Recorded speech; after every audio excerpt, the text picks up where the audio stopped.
लोकसभा चुनाव 2024 में बहुमत के आंकड़े से दूर रह गई भारतीय जनता पार्टी अब मंथन करने वाली है। चुनाव में कहां कमी रह गई, किस वजह से पार्टी अपने दम पर मैजिकल फिगर तक नहीं पहुंच पाई, इसकी तलाश की जाएगी और ये मंथन हाई लेवल पर होगा और वजह का पता लगाया जाएगा। दरअसल लोकसभा चुनाव के बाद बीजेपी की अहम बैठक होगी जुलाई के आखिरी हफ्ते में। इस बैठक में प्रधानमंत्री नरेंद्र मोदी, बीजेपी के राष्ट्रीय अध्यक्ष जेपी नड्डा, राजनाथ सिंह, अमित शाह समेत कई नेता शामिल होंगे। बैठक में पीएम मोदी और शाह फ्यूचर प्लान बनाएंगे। मुख्यमंत्रियों के साथ बैठक करेंगे प्रधानमंत्री मोदी और बैठक में बीजेपी के सभी सीएम, डिप्टी सीएम भी शामिल होंगे। न सिर्फ उत्तर प्रदेश बल्कि देश के अलग अलग हिस्सों में बीजेपी का जो प्रदर्शन था उसको लेकर ये बैठक होगी और फ्यूचर प्लान आने वाले वक्त में चुनाव को लेकर भी चर्चा होगी। सरकार और संगठन में तालमेल बिठाने की कोशिश होगी।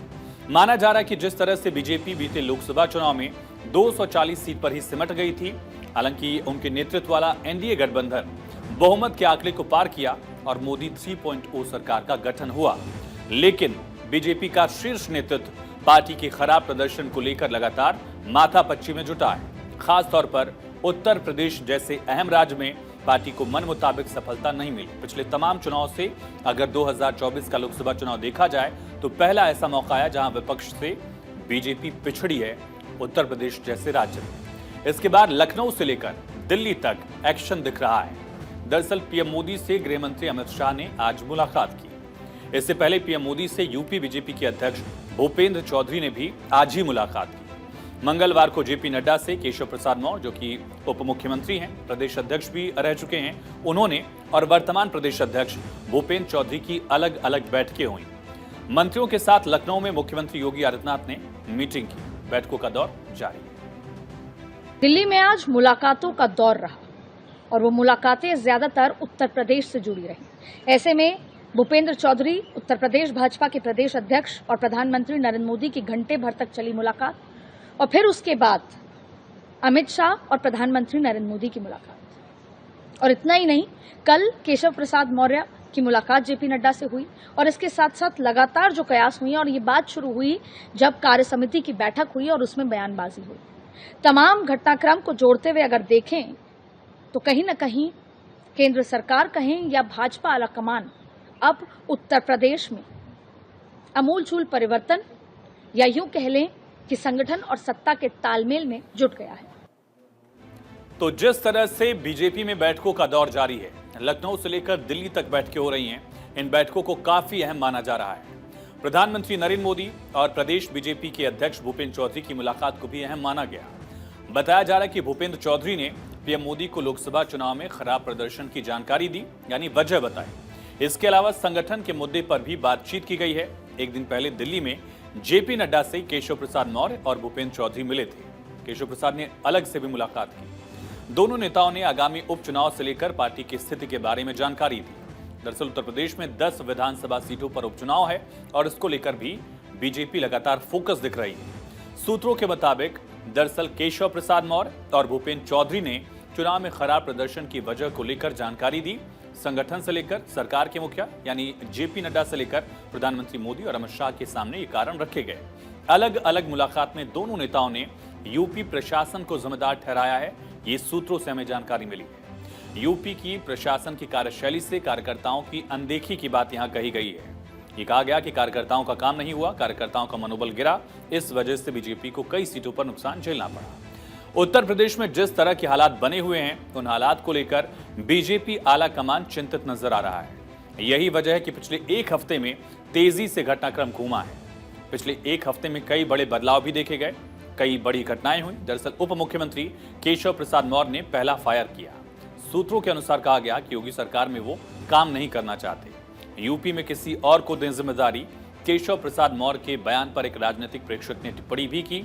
कहा, अगर योगी के साथ काम नहीं करना चाहते तो फिर छोड़ दो मंत्रिमंडल और दे दो इस्तीफा। ये कहा गया। आखिर किसने आपको रोका है ऐसा करने से, या फिर किसी बड़े प्लान का हिस्सा है ये? और आपका ये आश्चर्यजनक बयान, ये बड़ा सवाल, क्योंकि आमतौर पर एक मुख्यमंत्री के प्रति एक उप मुख्यमंत्री का ऐसा बयान आता है अनुशासनहीनता की श्रेणी में।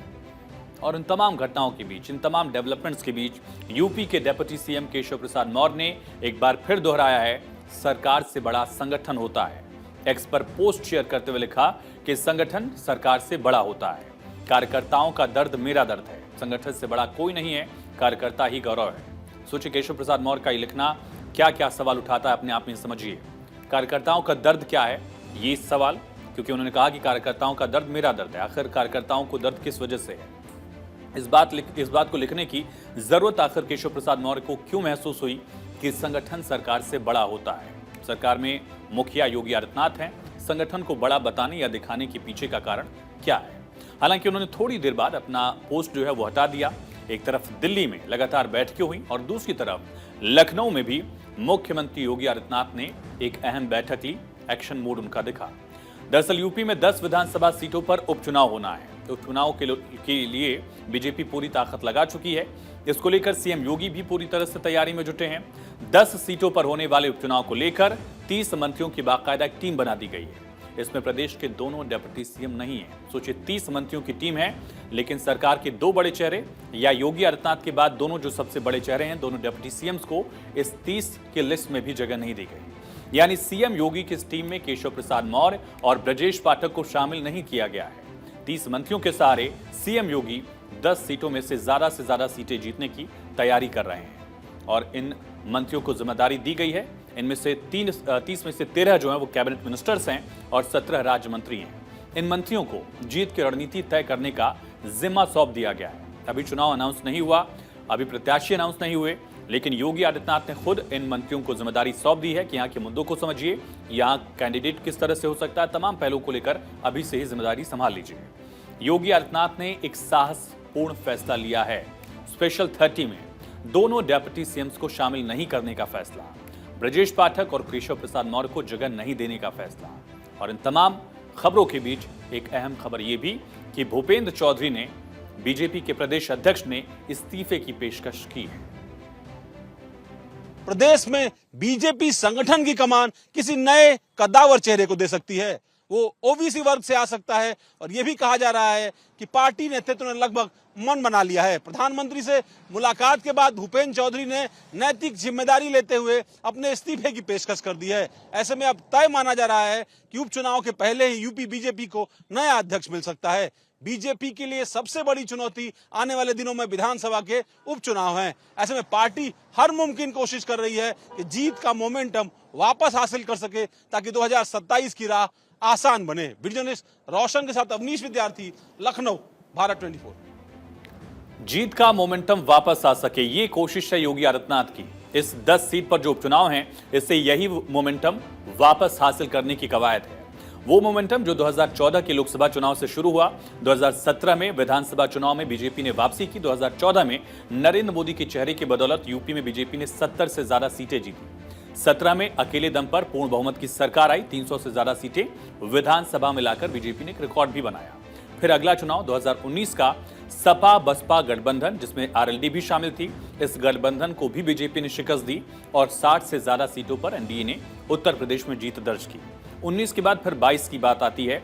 22 के विधानसभा चुनाव में भी बीजेपी ने अकेले दम पर फिर से अपनी सरकार को दोहराया, जो अपने आप में एक रिकॉर्ड भी बना। लेकिन 22 के विधानसभा चुनाव के बाद 24 में सियासी उलटफेर दिखा। इंडिया ब्लॉक ने बीजेपी को शिकस्त दी, सीटों के मामले में उत्तर प्रदेश में पछाड़ा। यही वो मोमेंटम था जहां बीजेपी ने दरअसल एक तरह से शिकस्त झेली और उसे वापस हासिल करने की कवायद दिख रही है। कुल मिलाकर देखें तो यूपी बीजेपी में सारी कोशिशों के बावजूद आंतरिक लड़ाई थमती नहीं दिख रही है। डिप्टी सीएम केशव प्रसाद मौर्य ने लोकसभा चुनाव में हार के पीछे प्रशासन को जिम्मेदार माना, जिसके बाद प्रदेश की सीनियर ब्यूरोक्रेसी सरकार के बचाव में उतर आई है। बड़े बड़े अधिकारियों की तरफ से इसको लेकर बयान दिए गए और इस बीच डीजीपी प्रशांत कुमार ने इस पर एक पोस्ट किया, जिसमें उन्होंने लिखा कि बुलडोजर का इस्तेमाल गरीब के खिलाफ नहीं किया गया। केशव प्रसाद मौर्य ने संगठन को दो बार बड़ा बताया है। इस पर पूर्व मंत्री और बीजेपी के नेता सुनील भराला ने भी सोशल मीडिया एक्स पर एक पोस्ट किया है। भराला लिखते हैं कि केशव मौर्य जी का आशय यही रहा होगा कि हार की बड़ी जिम्मेदारी संगठन की ही है, इसीलिए प्रदेश अध्यक्ष भूपेंद्र चौधरी को अविलंब इस्तीफा देना चाहिए। हार की नैतिक जिम्मेदारी लेते हुए अपने पद से इस्तीफा उनको देना चाहिए, ये भराला लिख रहे हैं। इसी वजह से सवाल उठ रहा है कि क्या संगठन वर्सेस सरकार की तस्वीर तो नहीं दिख रही उत्तर प्रदेश में।